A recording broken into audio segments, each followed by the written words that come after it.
25 ವರ್ಷದ ಹಿಂದೆ ಅಣ್ಣನಿಗೋಸ್ಕರ ನಾನು ಪತ್ರ ಬರ್ಕೊಟ್ಟಿದ್ರೆ ಈಗ ನೀವು ಕೇಳೋದಕ್ಕೆ ಬರೋದಿಲ್ಲ.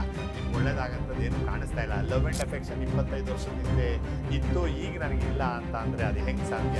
ನೀವು ಅವಾಗಲೇ ರಿಲಿಕ್ವಿಶ್ ಮಾಡಿಕೊಟ್ಟಿರೋದ್ರಿಂದ ನಿಮಗೆ ಅದರಲ್ಲಿ ಚಾನ್ಸಸ್ ಆಫ್ ರಿಲೀಫು ಭಾಳ ಕಡಿಮೆ ಅಂತ ಹೇಳ್ಬೋದು. ನಿಮ್ಮ ಕ್ವಶನು, ನಮ್ಮ ತಂದೆಯ ಆಸ್ತಿಯನ್ನು 25 ವರ್ಷಗಳ ಹಿಂದೆ ಮನೆ ಕಟ್ಟಲು ಸಾಲ ಪಡೆಯುವ ಸಲುವಾಗಿ ಒಬ್ಬ ಅಣ್ಣನ ಹೆಸರಿಗೆ ಮಾಡಿದ್ದೆವು. ಆದರೆ ಅವನು ಯಾರಿಗೂ ಪಾಲು ಕೊಡುತ್ತಿಲ್ಲ.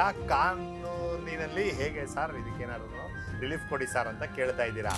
25 ವರ್ಷದ ಹಿಂದೆ ಅಣ್ಣನಿಗೋಸ್ಕರ ನೀವು ಲವ್ ಆ್ಯಂಡ್ ಅಫೆಕ್ಷನ್ ಮೇಲೆ ಏನಾದ್ರು ಪತ್ರ ಬರೆದುಕೊಟ್ಟಿದ್ರೆ ಈಗ ನೀವು ಕೇಳೋದಕ್ಕೆ ಬರೋದಿಲ್ಲ. ನೀವು ಸ್ಪೆಸಿಫಿಕ್ ಪರ್ಫಾರ್ಮೆನ್ಸ್ ಅಥವಾ ಏನೋ ಕ್ಯಾನ್ಸಲೇಷನ್ ಆಫ್ ಡಾಕ್ಯುಮೆಂಟ್ಗೂ ಏನಾದರೂ ಹಾಕೊಳ್ಬೇಕಂತಂದರೆ 3 ವರ್ಷ ಲಿಮಿಟೇಷನ್ ಇತ್ತು. 3 ವರ್ಷ ಲಿಮಿಟೇಷನ್ ಹೊಂಟೋಯ್ತು. ಏನಾದ್ರೂ ಸ್ವಾಧೀನ ಕೇಳಬೇಕು ಅಂತ ಅಂದ್ರೂ 12 ವರ್ಷ ಇರ್ತಿತ್ತು. ಅದನ್ನು ಸಹ ಈಗಿಲ್ಲ. ಕೋ ಓನರ್ ನಾನು ಸ್ವಾಧೀನ ಬೇಕು ಅದು ಇದು ಅಂತ ಕೇಳೋದಕ್ಕೂ ಇಲ್ಲ. 25 ವರ್ಷದ ಮಾತು ಅಂತ ಹೇಳ್ತೀರಾ. 25 ವರ್ಷದ ಮಾತಾಗಿರೋದ್ರಿಂದ ನಿಮಗೆ ಯಾವುದೇ ರೀತಿ ರಿಲೀಫ್ಗಳು ನಿಮ್ಮ ಸಜೆಷನಲ್ಲಿ ಕಾಣಿಸ್ತಾ ಇಲ್ಲ. ಒಂದು ಪಕ್ಷ ಏನಾದ್ರೂ ನಿಮ್ಮ ಅಣ್ಣ 25 ವರ್ಷದ ಹಿಂದೆನೇ ಆಗಲಿ, ಮೋಸದಿಂದ ಆಗಲಿ, ಬಲವಂತದಿಂದನಾದರೂ ಆಗಲಿ, ಸುಳ್ಳು ಮಾಹಿತಿ ಕೊಟ್ಟಾದರೂ ಆಗಲಿ, ನಿಮಗೆ ದಿಕ್ ತಪ್ಪಿಸಿ ಪುಸ್ಲಾಯಿಸಿ ಏನಾದರೂ ಮಾಡಿದರೆ, ಅಥವಾ ನೀವು ಬರೀ ಸಾಲಕ್ಕೋಸ್ಕರನೇ ನನ್ನ ಹತ್ರ ಬರ್ಸ್ಕೊತಾವನೆ, ನಾನು ಬರೆದುಕೊಡ್ತಾ ಇದ್ದೀನಿ ಅಂತ ಏನಾದ್ರು ದಾಖಲೆ ಮಾಡ್ಕೊಂಡಿದ್ರೆ ನಿಮ್ಗೊಂದು ಆಪ್ಷನ್ ಓಪನ್ ಆಯ್ತದೆ.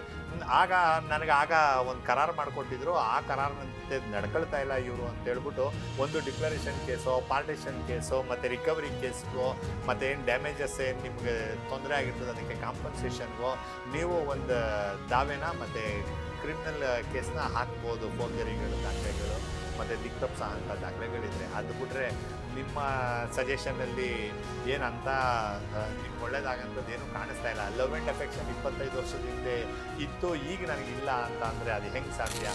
ಸೊ ಅವರು EMIಗಳನ್ನ ಕಟ್ಕೊಂಡು ಹೋಗಿರ್ತಾರೆ. ಲೋನ್ ಏನಾದರೂ ಡಿಫಾಲ್ಟ್ ಆಯಿತು ಅಂದರೆ ಅದಕ್ಕೆ ಹೊಣೆಗಾರರು ಅವರಾಗಿರ್ತಾರೆ.